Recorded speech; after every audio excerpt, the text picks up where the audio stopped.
Hello guys, my self Neeraj Kumar. आज हम chemical bonding के अंदर आयनिक कंपाउंड और कोवेलेंट कंपाउंड के प्रॉपर्टी का स्टडी करेंगे। लेकिन इनके कंपाउंड के प्रॉपर्टी का स्टडी करने से पहले हम कुछ मुख्य पॉइंट देखेंगे। देखिए, नोट का हमने 2 पॉइंट लिखा है। इन 2 पॉइंटों पर पहले हम ध्यान से देखेंगे। पहला पॉइंट है कि आयनिक कंपाउंड सब पोलर कंपाउंड होते हैं। जितने भी आयनिक कंपाउंड होते हैं सब पोलर नेचर के होते हैं। पोलर कंपाउंड कहने का मतलब कंपाउंड के अंदर में चार्ज होता है। एक एटम पर पॉजिटिव चार्ज होता है, एक एटम पर निगेटिव चार्ज होता है। यानी कंपाउंड के अंदर में अगर एटम के ऊपर में चार्ज है तो उसको कहते हैं पोलर कंपाउंड, और जिस कंपाउंड के अंदर में एटम के ऊपर चार्ज नहीं रहता है उसको कहते हैं नॉन पोलर कंपाउंड। तो आयनिक कंपाउंड जितने भी होते हैं सब के सब पोलर कंपाउंड होते हैं।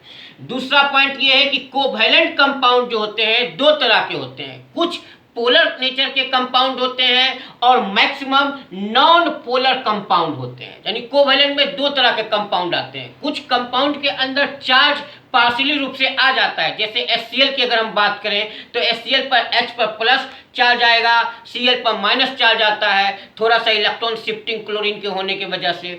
और मैक्सिमम कंपाउंड जो होते हैं कोवेलेंट कंपाउंड के अंदर नॉन पोलर कंपाउंड होते हैं। जहां भी CH नेचर का बॉन्ड बनेगा वहां पर नॉन पोलर कंपाउंड देंगे। साथ ही जो कंपाउंड अपने एटमों से बनता है वैसे कंपाउंड भी नॉन पोलर होते हैं। जैसे H2O2 Cl2, ये सब क्या है, नॉन पोलर कंपाउंड है। और जितने भी ऑर्गेनिक कंपाउंड में कंपाउंड है जो CH बॉन्ड से बना है, जैसे alkane, alkyne, alkyne, maximum, benzene, जितने भी हैं सब के सब नॉन पोलर कंपाउंड है। तो याद रखिएगा कि कोवैलेंट कंपाउंड में मैक्सिमम नॉन पोलर कंपाउंड होते हैं और बहुत कम कुछ कंपाउंड जैसे वाटर हो गया, HCl हो गया, ये सब क्या है, पोलर कंपाउंड है। ये कोवैलेंट के अंदर पोलर कंपाउंड होते हैं। तो ये पूरे केमिस्ट्री डिपार्टमेंट में 2 नेचर के कंपाउंड पाए जाते हैं। कुछ पोलर नेचर के पाए जाते हैं, कुछ नॉन पोलर नेचर के पाए जाते हैं। आयनिक कंपाउंड जितने भी होते हैं सब के सब पोलर कंपाउंड हैं, क्योंकि सब में चार्ज सेपरेट होता है, एक पर पॉजिटिव एक पर निगेटिव चार्ज। अब देखिए, अगला टॉपिक हमारा है मेन रूप से कंपैरिजन ऑफ प्रॉपर्टीज। हम आयनिक कंपाउंड और कोवैलेंट कंपाउंड के बीच प्रॉपर्टी का स्टडी करेंगे कि दोनों में किस तरह के प्रॉपर्टी पाए जाते हैं। तो आयनिक कंपाउंड की अगर हम बात करें तो पहला पॉइंट ये है कि आयनिक कंपाउंड के कंस्टिट्यूएंट पार्टिकल्स आयन होते हैं। Constituent particles are ion. Ionic compound के कंस्टिट्यूएंट पार्टिकल क्या होते हैं, सब आयन होते हैं। क्योंकि ion to ion intermolecular force of attraction के थ्रू जुड़ा होता है। जैसे NaCl की बात कर लीजिए या कोई भी कंपाउंड ले लीजिए, सब के सब क्या होते हैं, कंस्टिट्यूएंट आयन से बने होते हैं। तो आयनिक कंपाउंड का कंस्टिट्यूएंट पार्टिकल्स आयन होता है। जबकि कोवैलेंट कंपाउंड की अगर हम बात करें पहला पॉइंट में, तो कंस्टिट्यूएंट पार्टिकल्स आर मॉलिक्यूल। चूंकि यहाँ पर शेयरिंग ऑफ इलेक्ट्रॉन से कंपाउंड बनते हैं, इसलिए यहाँ पर आयन मौजूद नहीं होता कोवैलेंट कंपाउंड के अंदर। कोवैलेंट कंपाउंड मॉलिक्यूल के रूप में पाए जाते हैं। एक मॉलिक्यूल दूसरे मॉलिक्यूल के नजदीक रहता है और वो भी वैन डर वाल्स फोर्स के कारण नजदीक होता है। कंस्टिट्यूएंट पार्टिकल कोवैलेंट कंपाउंड का मॉलिक्यूल्स होता है, जबकि आयनिक कंपाउंड का कंस्टिट्यूएंट पार्टिकल्स आयन होता है। बात करें दूसरे प्रॉपर्टी की, they exist in crystal that is hard solid. Ionic compound क्या होता है, सॉलिड के रूप में पाया जाता है और साथ ही फिक्स ज्योमेट्रिकल शेप भी होता है। आयनिक कंपाउंड का फिक्स ज्योमेट्रिकल शेप है, ज्योमेट्री की दृष्टि से एक निश्चित शेप पाया जाता है और इसलिए हम कहते हैं क्रिस्टल का मतलब होता है फिक्स ज्योमेट्रिकल शेप। तो आयनिक कंपाउंड क्रिस्टल के रूप में पाया जाता है और साथ ही हार्ड सॉलिड भी होता है। आयनिक कंपाउंड क्या होता है, हार्ड सॉलिड है। जबकि अगर हम कोवैलेंट कंपाउंड की बात करें तो they exist as gases, liquid and soft solid. Covalent compound जो होता है गैस के रूप में भी पाया जाता है, लिक्विड के रूप में भी पाया जाता है, और अगर सॉलिड के रूप में बहुत कम कोवैलेंट कंपाउंड मिलता है। अगर मिलता भी है तो सॉफ्ट सॉलिड के रूप में कंपाउंड मिलता है, सॉफ्ट सॉलिड बनाता है, हार्ड सॉलिड नहीं बनता है। आयनिक कंपाउंड हार्ड सॉलिड होते हैं। अब इसमें एक्सेप्शन है कोवैलेंट सॉलिड के अंदर, जो अगर हम सॉलिड की बात करें तो 2 कंपाउंड ऐसे हैं जो थोड़ा हार्ड होता है कोवैलेंट कंपाउंड के अंदर, एक ग्रेफाइट और एक डायमंड। ये जो कंपाउंड जो है कोवैलेंट कंपाउंड है, लेकिन उसके बावजूद भी थोड़े हार्ड सॉलिड कंपाउंड है। लेकिन मुख्य रूप से अगर हम डायमंड की बात करें, ग्रेफाइट भी हमारा जो है सॉलिड है, हार्ड सॉलिड है, परंतु अगर हम डायमंड की बात करें तो डायमंड जो है बहुत ही हार्ड सॉलिड होता है। Diamond exist in hard solid, covalent compound है डायमंड और ग्रेफाइट दोनों, पर डायमंड बहुत ही हार्ड सॉलिड होता है। पूरे नेचर में अगर नेचुरल रूप से अगर हम हार्ड सॉलिड की बात करें तो डायमंड सबसे ज्यादा नेचुरली रूप से हार्ड सॉलिड कंपाउंड है, हार्ड सॉलिड है। इसलिए कि देखिएगा कहीं भी ग्लास काटने में या पत्थर को तोड़ने में हम डायमंड का यूज करते हैं, वहां पर जो पॉइंट होते हैं नाइफ के ऊपर लगे हुए वो डायमंड के पॉइंट लगे होते हैं और उसी पॉइंट से ग्लास काटा जाता है। तीसरी बात करें हम अगर आयनिक कंपाउंड की तो high melting point and high boiling point होता है। देखिए आयनिक कंपाउंड का मेल्टिंग पॉइंट भी हाई होता है और बॉइलिंग पॉइंट भी हाई होता है, क्योंकि इसके अंदर में आयनिक कंपाउंड जो होता है आयन के रूप में मौजूद रहता है और मजबूत इंटरमोलिकुलर फोर्स ऑफ अट्रैक्शन से बंधा होता है, इसलिए high melting point and high boiling point होता है। जबकि कोवेलेंट कंपाउंड का आयनिक कंपाउंड के अपेक्षा lower melting point and lower boiling point होता है, इसका बॉइलिंग पॉइंट और मेल्टिंग पॉइंट दोनों कम होता है आयनिक की अपेक्षा।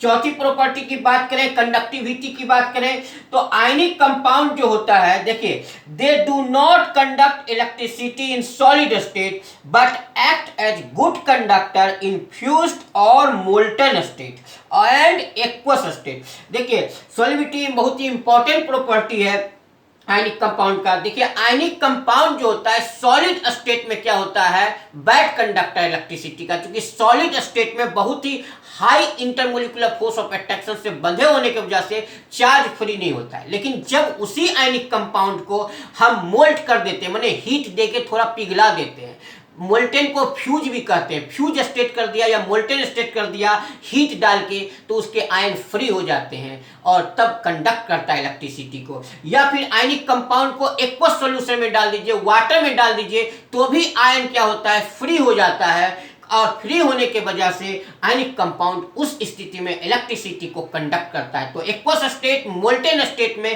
कंडक्ट करता है इलेक्ट्रिसिटी को, पर सॉलिड स्टेट में आयनिक कंपाउंड करंट इलेक्ट्रिसिटी को कंडक्ट नहीं करता है। हम बात करें अगर कोवेलेंट कंपाउंड की तो कोवेलेंट कंपाउंड किसी भी स्टेट में कंडक्ट नहीं करता इलेक्ट्रिसिटी को।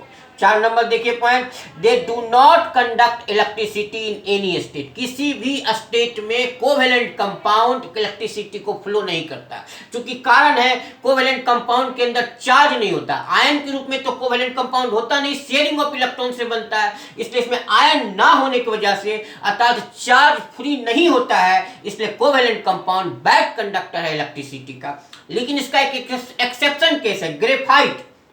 ग्रेफाइट जो होता है कोवेलेंट कंपाउंड है लेकिन करंट इलेक्ट्रिसिटी को फ्लो करता है, यह इसका एक्सेप्शन है। एक्सेप्शन देखिए, ग्रेफाइट कंडक्ट इलेक्ट्रिसिटी, इलेक्ट्रिसिटी को कंडक्ट करता है। उसका एक दूसरा रीजन है, इस पर डिटेल में बाद में बात करेंगे। ग्रेफाइट का जो स्ट्रक्चर होता है उस स्ट्रक्चर के अंदर में फ्री आयन होते हैं अंदर में, इसलिए ग्रेफाइट जो है कोवेलेंट कंपाउंड के क्षेत्र में एक लौता ऐसा कंपाउंड है जो कंडक्ट करता है इलेक्ट्रिसिटी को। बात करते हैं 5वां पॉइंट की, सॉल्युबिलिटी। देखिए सॉल्युबिलिटी बहुत ही इंपॉर्टेंट टॉपिक है, जिस तरह से कंडक्टिविटी इंपॉर्टेंट है उसी तरह से सॉल्युबिलिटी प्रॉपर्टी भी बहुत इंपॉर्टेंट है। सॉल्युबिलिटी क्या है, घुलनशीलता। आयनिक कंपाउंड को घुलनशीलता हम देख रहे हैं या कोवेलेंट कंपाउंड की घुलनशीलता पर विचार कर रहे हैं, तो सॉल्युबिलिटी के क्षेत्र में एक बहुत ही अच्छा कॉन्सेप्ट है केमिस्ट्री डिपार्टमेंट में कि like dissolves like theory is applicable. कहता है पूरा केमिस्ट्री डिपार्टमेंट कहता है कि लाइक डिजॉल्व्स लाइक थ्योरी पर काम करता है, जो जैसा कंपाउंड है वो वैसा में घुलेगा। तो पूरे केमिस्ट्री डिपार्टमेंट में 2 तरह के कंपाउंड पाए जाते हैं, एक आपका पाया जाता है पोलर नेचर का कंपाउंड, एक पाया जाता है नॉन पोलर नेचर का कंपाउंड। अब चूंकि आयनिक कंपाउंड के विषय में हमने पहले ही बता रखा है कि पूरा का पूरा आयनिक कंपाउंड पोलर कंपाउंड है, तो लाइक डिजॉल्व लाइक के हिसाब से आयनिक कंपाउंड पोलर सॉल्वेंट में घुलेगा। वाटर एक हमारा पोलर सॉल्वेंट है, परंतु ऑर्गेनिक सॉल्वेंट में आयनिक कंपाउंड नहीं घुलेगा। तो देखिए वही लिखा हुआ है सॉल्युबिलिटी के क्षेत्र में like dissolves like theory is applicable, जो जैसा है उसी में घुलेगा। यानी पोलर कंपाउंड पोलर में घुलेगा, non polar compound non polar में घुलेगा। आयनिक कंपाउंड आपका पोलर है इसलिए पोलर सॉल्वेंट में घुलेगा, वाटर में घुलेगा। देखिए polar compounds dissolve in polar solvent, कहता है पोलर कंपाउंड किसमें घुलेगा, तो पोलर सॉल्वेंट में घुलेगा। Ionic compounds dissolves in water, ionic compound किसमें घुलता है, वाटर में घुलता है। क्यों, क्योंकि water is polar solvent, water भी एक पोलर सॉल्वेंट है, आयनिक कंपाउंड भी सब के सब क्या है, पोलर कंपाउंड होते हैं, इसलिए वाटर में घुल जाता है। अगर हम कोवेलेंट कंपाउंड की बात करें तो कोवेलेंट के अंदर मैक्सिमम कंपाउंड जो होता है नॉन पोलर नेचर का होता है। पूरा ऑर्गेनिक डिपार्टमेंट आपका नॉन पोलर कंपाउंड है। तो अगर हम कोवेलेंट कंपाउंड की प्रॉपर्टी की जब हम बात करते हैं तो मुख्य रूप से हम नॉन पोलर कोवेलेंट कंपाउंड की प्रॉपर्टी की बात करते हैं। और आपका कोवेलेंट कंपाउंड किसमें घुलेगा, तो नॉन पोलर सॉल्वेंट में घुलेगा। और बेंजीन, अल्कोहल सब के सब क्या है, नॉन पोलर सॉल्वेंट है। तो यहां देखिए सोल्युबिलिटी के क्षेत्र में these are insoluble in water, ये वाटर में नहीं घुलता है covalent compound, but dissolves in organic solvent, लेकिन ऑर्गेनिक सॉल्वेंट में घुलता है। Organic solvents are non polar compound. देखिए हम जब बात कर रहे हैं कोवेलेंट कंपाउंड की तो हम किसको ध्यान में रख के बात कर रहे हैं, नॉन पोलर कंपाउंड को ध्यान में रख के बात कर रहे हैं, क्योंकि मैक्सिमम संख्या कोवेलेंट कंपाउंड के अंदर नॉन पोलर कंपाउंड का है। पूरा ऑर्गेनिक जो है नॉन पोलर कंपाउंड है। जो एटम अपने आप से बने होते हैं वो भी नॉन पोलर होते हैं। तो मैक्सिमम अगर हम जब बात करते हैं सोल्युबिलिटी की तो हम कहते हैं कि कोवेलेंट कंपाउंड ऑर्गेनिक सॉल्वेंट में घुलता है, क्योंकि कोवेलेंट कंपाउंड में नॉन पोलर नेचर का मैक्सिमम है और ऑर्गेनिक सॉल्वेंट भी पूरा का पूरा नॉन पोलर सॉल्वेंट है। इसलिए यह ऑर्गेनिक सॉल्वेंट में घुल जाएगा, बेंजीन में घुल जाएगा, अल्कोहल में घुल जाएगा, परंतु यह वाटर में नहीं घुलता कोवेलेंट कंपाउंड। अब यहां देखिए 6 पॉइंट की बात करते हैं तो दे आर नॉट फ्लेमेबल। देखिए आयनिक कंपाउंड ज्वलनशील नहीं होता, जलता नहीं है। आयनिक कंपाउंड जैसे सोडियम क्लोराइड को आप जलाने का प्रयास कीजिए तो नहीं जलेगा। तो आयनिक कंपाउंड जो होते हैं फ्लेमेबल नहीं होते। फ्लेमेबल का मतलब होता है जलनशील, मतलब जलाया जा सके। तो दे आर नॉट फ्लेमेबल मतलब आयनिक कंपाउंड जलता नहीं है। अगर इसकी बात करें they are flammable, organic covalent compound flammable nature का होता है। क्योंकि कोवेलेंट कंपाउंड मैक्सिमम, देखिए हम बार बार बात कर रहे हैं कि कोवेलेंट कंपाउंड की जब हम प्रॉपर्टी की बात करते हैं तो हम किसकी बात करते हैं, नॉन पोलर कोवेलेंट कंपाउंड की बात करते हैं, क्योंकि इसी की संख्या सबसे ज्यादा है। तो ऑर्गेनिक कंपाउंड, अगर कोवेलेंट कंपाउंड की बात करें तो ये फ्लेमेबल नेचर का होता है। क्योंकि आपका क्या है, जितने भी अल्केन है, मेथेन है, सब के सब कोवेलेंट कंपाउंड है और सब के सब आसानी से एलपीजी गैस का इस्तेमाल करते हैं, वो भी क्या है, कोवेलेंट कंपाउंड है। ब्यूटेन आइसोब्यूटेन से बनता है, नॉर्मल ब्यूटेन आइसोब्यूटेन से बनता है। तो ये सब क्या है, फ्लेमेबल नेचर के होते हैं। कोवेलेंट कंपाउंड फ्लेमेबल नेचर के होते हैं। 7th पॉइंट की बात करें, they are non directional in nature. Ionic compound में डायरेक्शन नहीं पाया जाता, जो कि कंप्लीट आयन से बनता है, इसलिए इसमें डायरेक्शन पाने का कोई सवाल ही नहीं होता। कोवेलेंट कंपाउंड की बात करें, they are directional in nature, क्योंकि ये शेयरिंग से बनता है। दो एटमों के बीच इलेक्ट्रॉन शेयरिंग से बनता है, इसलिए दोनों एटम एक दूसरे को बांधे रहते हैं शेयरिंग ऑफ इलेक्ट्रॉन के द्वारा। इसलिए कोवेलेंट कंपाउंड के अंदर नेचर पाया जाता है, एक डायरेक्शनल पाया जाता है, डायरेक्शन होता है। इसलिए covalent compound they are directional in nature की बात होती है। 8वां पॉइंट बहुत ही सिंपल है, more stronger. Ionic compound covalent compound की अपेक्षा मोर स्ट्रॉन्गर है, क्योंकि complete intermolecular force of attraction इसमें काम करता है। आयन टू आयन का अट्रैक्शन है, पॉजिटिव नेगेटिव आयन आपस में इंटरमोलिकुलर फोर्स ऑफ अट्रैक्शन से जुड़े होते हैं, इसलिए इसकी मजबूती ज्यादा होती है। इसमें चूंकि आयन नहीं बनते हैं, ये शेयरिंग से बना होता है और शेयरिंग हमेशा क्या होगा, कमजोर होता है आयनिक बॉन्ड की अपेक्षा, इसलिए लेस स्ट्रॉन्गर होता है।